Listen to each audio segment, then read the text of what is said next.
Welcome to our portable clothes dryer showdown. Today, we're comparing two fantastic options for small spaces: the Euhomy 110 volts portable clothes dryer and the Elevon 800W portable clothes dryer. Both of these dryers are designed to make laundry easier for those living in apartments, RVs, or dorms. We'll dive into their features, performance metrics, and help you decide which one is the best fit for your needs.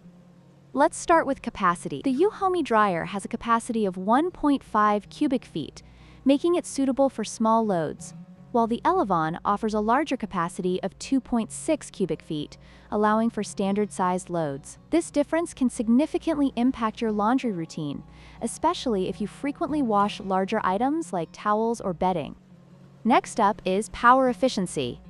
The Euhomy dryer boasts an 850W motor, which means it can dry clothes faster compared to the Elevon's 800W motor.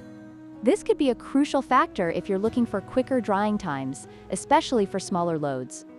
Finally, let's discuss ease of use. The Elevon features a 170 degrees door opening, making it much easier to load and unload your laundry compared to the Euhomy's 105 degrees door. This can save you time and hassle, especially when dealing with heavier items. In conclusion, both the Euhomy and Elevon portable dryers have their strengths. If you prioritize capacity and ease of access, the Elevon is the better choice. However, if you need faster drying times for smaller loads, the Euhomy might be the way to go. Whichever you choose, both are excellent options for small spaces. Don't forget to like, share, and subscribe for more reviews.